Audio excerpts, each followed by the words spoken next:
Fuad, sang raja dari Sungai Nil, di kota Giza, pada musim semi tahun 1868, ketika langit Mesir masih dipayungi angin tenang dan sungai Nil mengalir dalam bisu yang agung.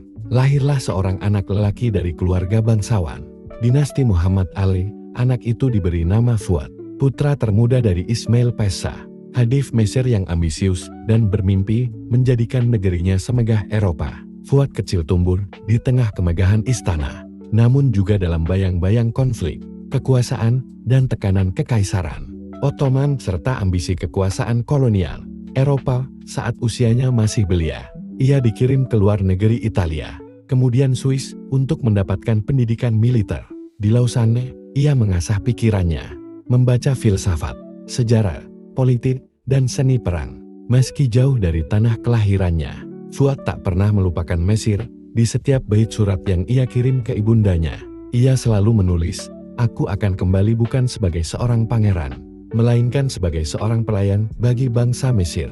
Ketika Perang Dunia Pertama berkecamuk dan dunia porak-poranda, Mesir pun tidak luput dari guncangan Inggris yang telah mencengkeram negeri itu sejak tahun 1882, mendeklarasikan protektoratnya. Dinasti Muhammad Ali pun dicabik Sultan Hussein Kamil, diangkat sebagai penguasa boneka. Namun, benih perlawanan telah tumbuh di tanah Mesir. Fuad tidak turut serta dalam banyak pergolakan fisik kala itu. Ia bukan pejuang di medan perang, tetapi diplomat yang sabar. Ia berbicara dalam senyap, merangkai aliansi, dan membangun kekuatan dengan kata-kata dan janji. Setelah wafatnya Sultan Hussein dan kemudian Sultan Ahmad Fuad, saudara kandungnya, Inggris akhirnya menuruti tekanan rakyat Mesir dan mencabut protektoratnya pada tahun 1922. Maka, pada hari ke-23 bulan Maret tahun itu, Fuad diangkat menjadi Raja Fuad yang pertama. Raja pertama Mesir modern yang merdeka secara simbolik. Tapi kemerdekaan itu semu. Inggris masih berkuasa dalam bayang-bayang.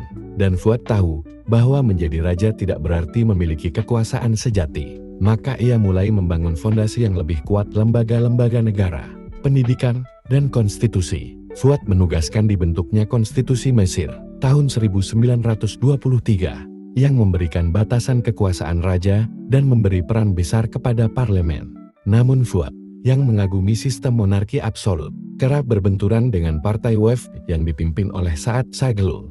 Ia mencabut konstitusi itu beberapa kali selama pemerintahannya, membubarkan parlemen, dan menunjuk perdana menteri yang loyal kepadanya.